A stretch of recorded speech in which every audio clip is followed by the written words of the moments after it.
너 친구들 봐라. 많이 망가졌지가 이래 봤대. 좀 봐라. 맞다. 이게 창조됐다고 느껴지지? 아니래. 왜 그러냐? 죄 때문이야. 죄 때문이야. 막 거울 보면 죽고 왜 그래? 죄 때문이라고. 그러니까 아이들이 이 세상이 좀 상태가 메롱인 게 이유가 있구나. 부모님이 저렇게 싸우는 게 이유가 있구나. 이게 뭔가 잘못됐네. 라는 거를 깨닫고 있어요. 자기의 인생도 별로 행복하지 않아요. 그렇죠? 아이들도 자기의 두려움에 사로잡혀 있고 안정에 대한 욕구가 벌써 강하고요. 자기가 뭘 열심히 하지만 왜 해야 되는지도 잘 몰라요. 그러면서 행복하지 않은 내면으로 살아가는 아이들이 정말 많고요. 그리고 사실은 이거는 아이들의 이야기만이 아니라 또 오늘날 우리들의 이야기죠. 그래서 사실은 예배 시간은 교사들이 아이들을 케어하셔야 되는데요. 가장 좋은 케어는 여러분들이 은혜를 받아주시는 거예요. 옆에서 선생님들이 울고 뒤집어지고 회개하고 진짜 그 눈물을 보면 애들이 바뀌거든요. 그런 일이 있기를 축복합니다. 그러면서 하나님 우리를 하나님의 형상으로 지으셨는데 하나님의 형상이 뭐냐? 눈, 코, 입이 아니라 하나님은 영이시기 때문에 눈, 코, 입이 없으시죠. 영이시기 때문에 성품, 영혼, 영, 스피릿 이런 것들이 하나님의 형상이다. 그 형상을 왜 주셨냐? 생육하고 번성하고 땅에 충만하고 다스리라고. 가장 중요한 성경의 두 가지 축이 이겁니다. 하나님의 형상과 하나님의 주권과 사명, 그걸 이룰 수 있는 권세를 주신 거예요. 이게 인간을 창조하신 목적이에요. 그러니까 우리 아이들은요 전부 다 리더로 태어난 게 맞아요. 맞습니까 여러분? 인간의 부르심 자체가 리더예요. 생육하고 번성하고 땅에 충만하고 다스리는 거.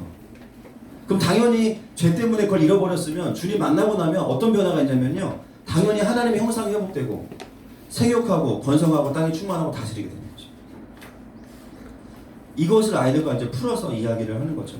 그러면서 하나님의 형상에 대한 이야기들을 쭉 풀어갑니다. 중간중간 제가 이제 애들이랑 뭐 농담도 좀 할 텐데 여러분 그냥 같이 웃어주시면 되고요. 그리고 이제 이런 건 좀 중요해요. 안 웃긴 거면 더 크게 웃어주셔야 돼요. 이렇게. 그리고 이거 진짜 아니다 그러면 빵 터지셔야 돼요.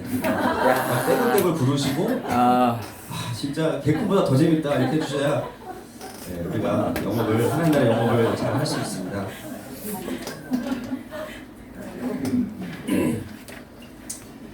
그러면서 짧지만 진화론을 반박할 텐데요. 요즘에 진화론도 참 많은 이제 논란들이 있어요. 창조론도 있지만 또 진화에서도 뭐 유신 진화론도 있고 많아요. 근데 여러분 이 시간은 과학 강의 시간이 아니고 그거를 증명해낸다고 해서 애들이 예수님 믿지 않아요.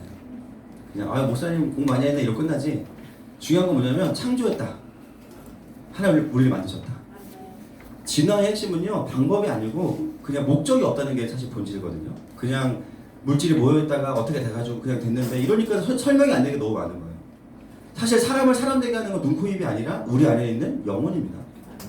성품, 행복, 기쁨, 보람, 가치, 성령 충만, 멘붕 이런 거는 설명이 안 되는 거예요. 이건 걔는 못 느껴 멘붕을. 그렇죠?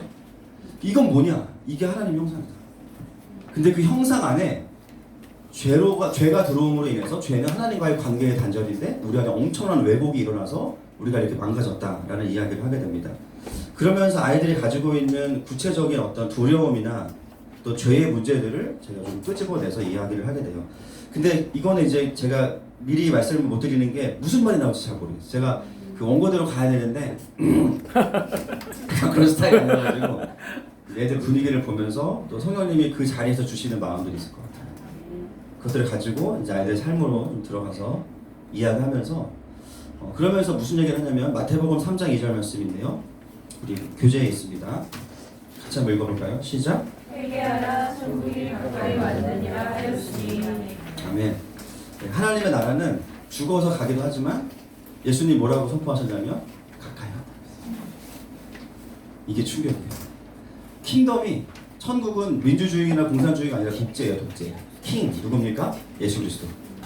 사실은 삼위일체 하나님이 왕이 되셔야 그게 킹덤인데요. 이 세상은 태초에 하나님이 천지를 창조하셨기 때문에 그거는 창세기의 주어가 아니라 온 세상의 주어가 하나님이.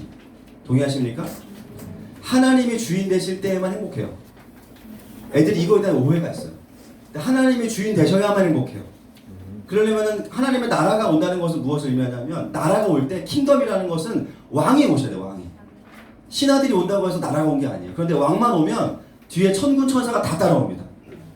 여러분 우리가 예배 드릴 때요 예수님이 우리 가운데 오시잖아요. 예수님만 오시는 게 아니라 천사들이 다 따라와요. 맞습니까? 네.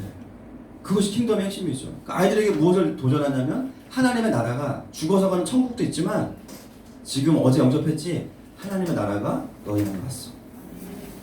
그거는 그냥 내가 요번 캠프 때 예수님 영접했다 5가지 외웠다 이게 아니라 하나님의 나라가 내 삶 가운데 들어왔다는 거 느낄 수 있어야 되고요.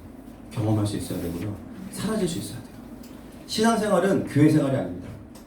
킹덤을 경험하는 거예요. 내 삶을 다스리시는 하나님을 경험하면서 애들도 기도 응답 받고 애들도 하나님의 음성 듣고 애들도 복음의 능력을 경험해서 죄를 돌파해내고 묶임이 풀어지고 자유함을 경험하고 가정 행복을 왜 부모님만 시켜요? 아이들도 할 수 있는 거지. 완전히 아이들을 선교사로 바꿔내는 거죠. 그것이 킹덤 아니겠습니까? 그래서 아이들에게 구원의 확신을 점검하면서 하나님의 나라가 우리가 왔다라는 이야기를 제가 할 겁니다. 왕의 귀환을 이야기해요. 그러면서 결국 그것은 우리의 형상의 회복을 가져오고 형상의 회복이 돼야만 이 세상을 다스릴 수 있는 권세를 다시 회복할 수 있는 거죠. 그래서 오전 메시지는 그 형상의 회복입니다. 그러면서 누가복음 4장 18절 말씀 같이 읽겠습니다. 18절 19절 두 번째 페이지입니다. 시작. 내게 임하셨으니 이는 가난한 자에게 복음을 전하게 하시려고 내게 기름을 부으시고 나를 보내사 홀로 있는 자에게 자유를 눈먼 자에게 다시 보게 하기를 전파하며 누리는 자를 자유롭게 하고 주의 은혜를 전파하게 하려 하심이라 하였더라. 예수님이 회당에서 제일 먼저 펴서 읽으신 이사야서 말씀, 예언의 성취로 읽으신 말씀이 바로 이 말씀이죠. 보면요, 복음이 우리에게 오면, 예수님이 우리에게 오시면 이런 일이 일어난다는 거예요. 가난한 자에게 복음을 들려야 된다. 여러분, 이 가난한 자가 어떤 사람들일까요? 아시겠지만 마태복음 5장에 보면 심령이 가난한 자죠. 심령이 가난한 자. 돈이 없고 가난하고 이게 아니라 부자는 어디까지 부자에 몰라요. 우리는 주님이 가서 부동산 3억 미만 가난한 사람 3억 이상 부자 이렇게 하시지 않잖아요. 그죠? 그럼 우리는 빨리 무소유가 돼야죠. 청업관리는. 그게 아니라 마음이 가난한 자들은 어떤 사람들이냐, 쉽게 말하면 나 하나님 필요해 라고 말하는 사람들. 그걸 우리가 뭐라고 표현하냐면 갈망이라고 이야기합니다. 근데 하나님이 필요한 이유들은 조금 다를 수 있어요. 어떤 사람은요, 상처 때문에 이 세상이 참 사랑이 없구나 깨닫고 하나님께 가는 사람이 있고요. 결론적으로 만나게 되는 하나님은 동일한 하나님이신데 하나님께 가게 되는 그 요인들, 모티베이션은 좀 달라요. 두려움 때문에 하나님께 가는 사람이 있고요. 안정감이 없어서 하나님께 가는 사람이 있고요. 마음에 쉼이 없어서 하나님께 가는 사람이 있어요. 결론적으로 누구에 가요? 하나님께 가요. 근데 하나님이 하나님께로 오게 할 때 가장 많이 쓰시는 방법, 가장 유일한 방법이 뭐냐면요, 마음 안에 갈망을 주세요. 갈망. 나를 사랑하는 자들이 나를 만날 것이다. 왜요? 하나님은 인격적이시기 때문에. 때로 많은 사람들이 전혀 하나님을 원하지 않으면서 입술로만 하나님 만나고 싶다고 하죠. 못 만나요. 왜냐하면 하나님 보시기에 얘는 아니야. 마음에 갈망이 없어. 그러니까 그 갈망이 없을 때 우리가 금식도 하고 매달리기도 하는 거죠. 그래서 아이들에게도 갈망이 있어야 됩니다. 중고팀은 요때 뒤에서 그 아이들 안에 갈망을 하나님 터치해달라고 기도해 주시면 좋을 것 같아요. 그러면서 아이들 안에 갈망이 없는 모습들을 제가 좀 구체적으로 적용하면서 제가 올해부터 청소년 설교 메시지에 들어가게 된 포인트가 뭐냐면요, 요즘 아이들이 상처나 두려움은 기본적으로 이제 있죠. 근데 요즘 아이들과 우리가 싸워야 하는 부분들이 뭐냐면요, 자기애가 자기를 사랑함. 왜냐하면 부모님 건강해. 부모님이 그렇게 막 이상한 분 아니에요. 싸움도 뭐 그렇게 많이 안 싸워요. 하루에 한 번 정도만 싸우시고 그렇게 막 이상하지 않아요. 그리고 필요하면 그냥 뭐 아빠 카드 갖다 긁으면 다 돼. 애들이 별로 삶이 어렵지가 않아. 그러니까 어떤 일 갈망이 없어요. 그럼 이런 아이들은 어떻게 해야 되냐? 때린다고 되는 게 아니죠. 그렇죠? 직면시켜야 돼요. 직면시켜야 돼요. 마음에 가난함이 없는 거 죄다. 아까 우리 디모데후서 말씀, 자기를 사랑한다는 거죠. 너 그러고 있는 상태가 잘하는 게 아니야. 상담해 보면 저 하나님 필요 없어요. 저 그냥 살 수 있는데요. 그냥 나름 잘 살 수 있는데요. 제가 있으면 될 것 같은데요. 보니까 하나님 바쁘신 것 같아서 저 안 도와주셔도 돼요. 저보다 힘든 제 도와주세요. 야, 너 지금 어떤 상태인 줄 알아? 너 너를 너무 사랑하는 거야. 근데 자기를 사랑하는 게 되면 어떤 일이 벌어지냐면 일단은요, 지옥에를 갑니다. 지옥에. 약간 충격요법인데 지옥 가요. 하나님을 제대로 알면요, 그렇게 될 수가 없어요. 솔직히. 맞죠, 여러분? 네. 그럴 수가 없어요. 그러니까 얘가 모태 신앙이건 뭐 4대째 믿는 집안이건 뭐 누가 뭐 주기철 목사님 뭐 손자가 상관없어요. 지가 자기 사랑에 빠져 있고 예수님 모르면 지옥 가요. 여러분 그런 의미의 충격 요법은 필요해요. 야 너 보니까 지옥 갈 것 같다. 몰라요 갈지 안 갈지. 천국 가겠지. 그래도 애들이 한번 점검해 보라는 거예요. 지옥 가라는 게 아니라 야 자기 애에 빠져 있으면 지옥 간다. 그리고 네가 살면 얼마나 살 것 같니? 또 엄마 카드 아빠 카드가 언제까지 그 한도가 될 것 같니? 아빠 좀 있으면 은퇴다. 그러면서 애들을 협박하셔야 됩니다. 그리고 네가 언제까지 건강할 것 같니?